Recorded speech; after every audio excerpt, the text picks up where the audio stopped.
Hello everyone, I'm Shonan Espina from Group 4. Today I will explain a C program that simulates a basic banking system. This program allows us to perform a simple banking operation like creating account, viewing account details, depositing money, withdrawing money, and transferring funds between accounts. It's a great example how we can use structure and arrays in C program to handle real-world problems. Let's dive into the details.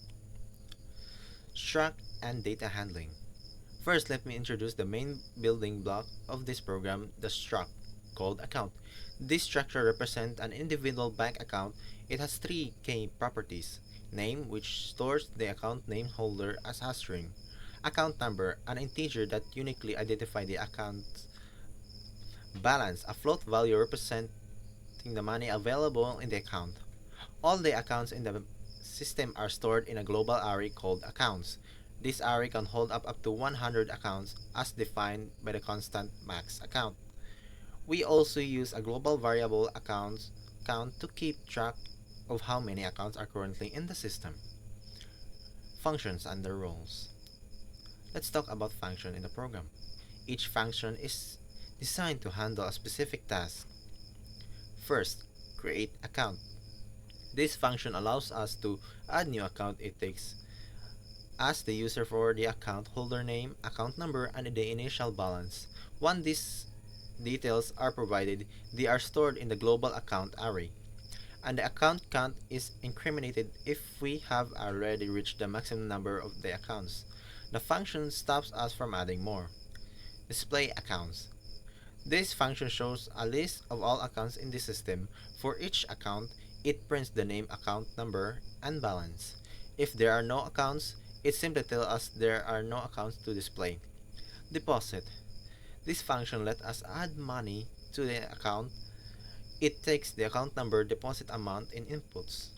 Before depositing it, it checks whether the account exists and whether the amount is positive. If all conditions are met, the balance of the account is updated. Withdraw. This function is similar to deposit, but it deducts money from the account. It ensures that the account exists, the withdrawal amount is positive, and there are sufficient funds in the account. Transfer.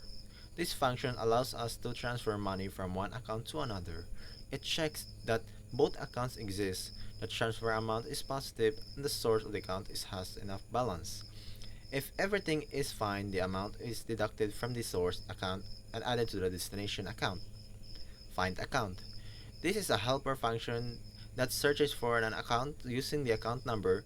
It returns the index of the account in the array if found or -1 if the account doesn't exist. Menu and user interaction. Let's look how the user interact with the program. This happens in the main function, which provides the task menu with 6 options.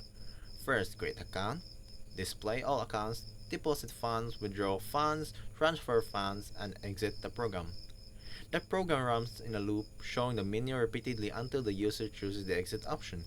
Depending on the user's choice, the corresponding function is called to perform the operation.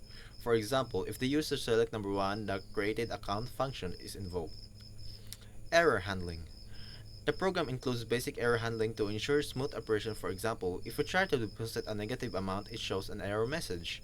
If you try to withdraw more money than the account balance, it prevents the operation and alerts you. If you enter an account number that doesn't exist, it informs you the account is not found. Example. To make this clearer, let me walk through the example. First, the user selects the option 1 to create an account.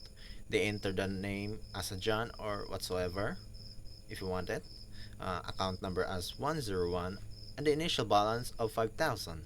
The program confirms the account has been created successfully. Next, they select the option 3 to deposit 2,000 into the account 101. The program updates the balance and shows the success message. Then they select option 4 to withdraw 1,000 from account 101. Again, the program updates the balance has been confirmed, the withdrawal. Finally, they selected option 2 to display all accounts. The program shows the details of account 101 with the updated balance. Limitations. Before wrapping up, let's talk about a few limitations of this program. The maximum number of the accounts limited to 100 because of the array size. The program doesn't enforce unique account numbers, so users could accidentally create accounts with duplicate numbers. There are no password or security mechanisms, so anyone can perform operation on any accounts. These areas where we could improve the program in the future.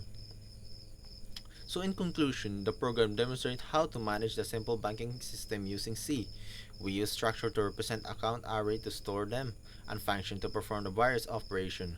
While the program is basic, it lay the foundation for more advanced system. Thank you for listening. I hope this explanation helped you understand the code better.